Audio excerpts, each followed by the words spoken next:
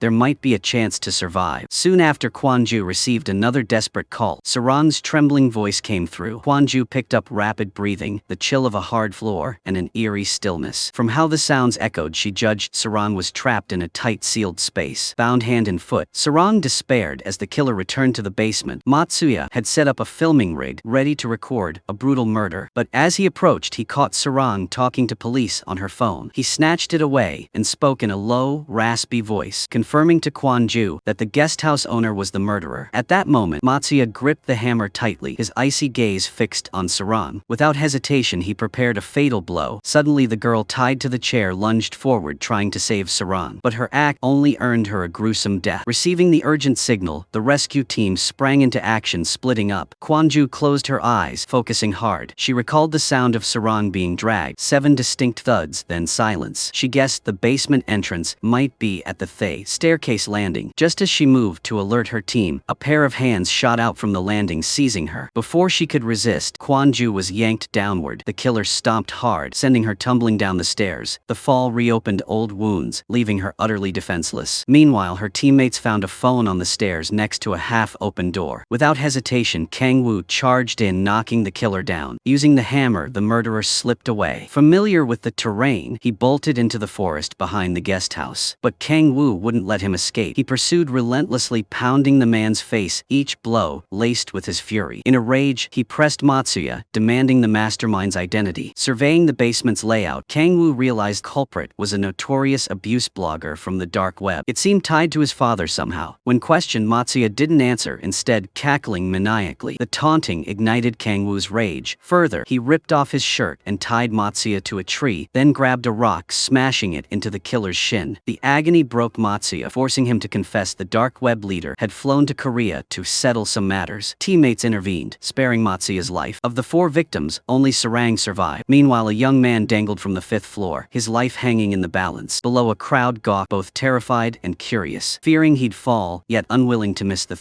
spectacle. The balcony's screws had loosened, barely holding his weight. At the critical moment, a cop reached out to help. Just as he was about to grab the boy, a woman stormed up from below, shrieking and cursing. Startled by her yells, the boy flinched, pulling his hand back. In that instant, the frail railing gave way. He plummeted from the 5th floor. It turned out the woman was his mother, despising her son Hyun. So for his autism, she frequently beat and berated him. That day, amid heavy rain, Eunmi heartlessly shoved her son out, leaving him homeless. Hyunseo wandered all evening, eventually climbing to the rooftop. As he fell, the 2nd floor awning slowed his drop, sparing him severe injury. At the hospital, Hyunseo faced 2 paths: return to the welfare home or stay with his mother. Over a decade ago, he'd lived at home. Back then, Eunmi took him in, not out of love, but for government aid money. Now the old director leaned down, whispering something in Hyunseo's ear. Instantly, as if under a command, he chose to leave his mother without hesitation. This sparked suspicion in Kang Woo. He sensed Shochun wasn't a good man either. Sure enough, once in the car, Shochun pummeled Hyunseo relentlessly. Hyunseo trembled in terror, his panic overwhelming. Days earlier, upon opening a door, he'd found his best friend lifeless on the sofa. It seemed Shochun had done something horrific to her. Though clearly dead, he casually claimed she was just sleeping, trying to bury his crime. So he schemed to drag Hyun,